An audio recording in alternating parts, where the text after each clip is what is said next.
మన జీవితాలు యాంత్రికంగా మరబొమ్మల్లాగా విసుగు పుట్టే విధంగా ఆత్మను చంపే విధంగానూ తయారయ్యాయి. ఇప్పుడు మనం ఏం చేయాలి? దైవం ప్రశ్న ఇప్పుడు తలెత్తుతుంది. ఆయన ఏ పేరుతో పలుకుతాడు? ఆయనను నేను అల్లా అనాలా, జెహోవా అనాలా, బుద్ధుడు అనాలా, లేక భగవంతుడా అనాలా? ఆయనకు అన్నీ తెలుసని, అందువల్లనే ఏ పేరు పెట్టి పిలిచినా పలుకుతాడని, చాలా తక్కువ మంది పిలుస్తారు కాబట్టి మీ పిలుపు కోసం ఎదురు చూస్తున్నాడని మతం చెబుతుంది. కానీ సహజ మార్గం దీనిని ఒప్పుకోదు. దైవానికి మనస్సు లేదు. ఆయన ఒక వ్యక్తి కాదు. నామరూప గుణాలు లేనివాడు.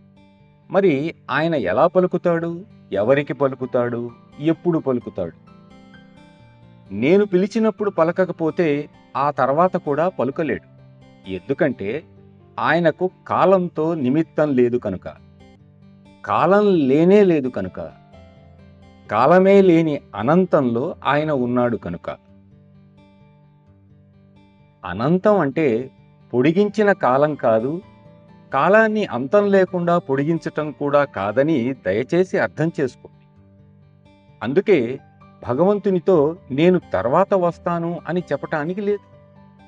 భగవంతునికి ఇప్పుడే లేకపోతే ఎప్పటికీ లేనట్లే. ఆయనకు ఎప్పుడూ ఇప్పుడే అయి ఉంటుంది. ఎందుకంటే అది స్వచ్ఛమైన సరళమైన అస్తిత్వం. కాబట్టి భగవంతుణ్ణి పిలవడంలోనూ, ఆయన కొరకై అరవడంలోనూ, ఏడవడంలోనూ, గుండెలు బాదుకోవడంలోనూ ఏ ప్రయోజనమూ లేదు.